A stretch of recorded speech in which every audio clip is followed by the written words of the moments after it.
தமிழரின் இன்றைய முக்கிய செய்திகள். நாகர்கோவில் இந்திய திருநாட்டின் வளங்களை கொள்ளையடிப்பதற்காக மற்றும் மதத்தின் பெயரால் பிரித்தாலும் சூழ்ச்சியை பயன்படுத்தி பல லட்சம் கோடி செல்வத்தை கொள்ளையடித்த பல கோடி இந்தியர்களை கொன்று குவித்த கொள்ளைக்காரர்களான வெள்ளையர்களின் காலனித்துவ சட்டத்தை மாற்றி இந்திய நடைமுறை சட்டம், பாரதிய நியாய சங்கீதா, பாரதிய நாகரிக் சுரக்ஷா சங்கீதா, பாரதிய சாட்சிய அபிநயம் ஆகிய 3 சட்டங்களை குறித்து விளக்கமளித்தார்.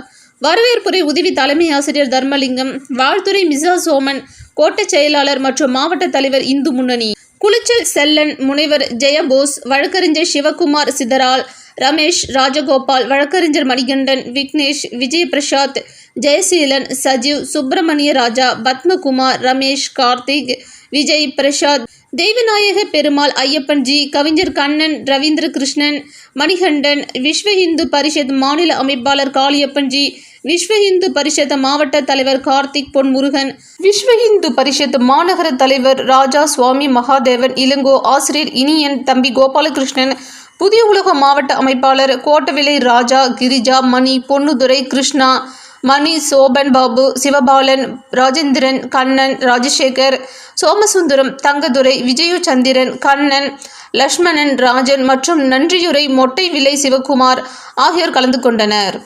நிகழ்ச்சியின் தொகுப்பாளர் வித்யா, ஜோதி, சாந்தி, மணிகண்டன் நடத்தினார். நிகழ்ச்சியில் ஆறாவது அறிவை பயன்படுத்தி திறன் மேம்பாட்டு யோகா தபேலா மாஸ்டர் கிவி ஹரிராமன் கண்ணை கட்டி கொண்டு நாம் எழுதிய பெயரை தெளிவாக தெரிவித்தார்.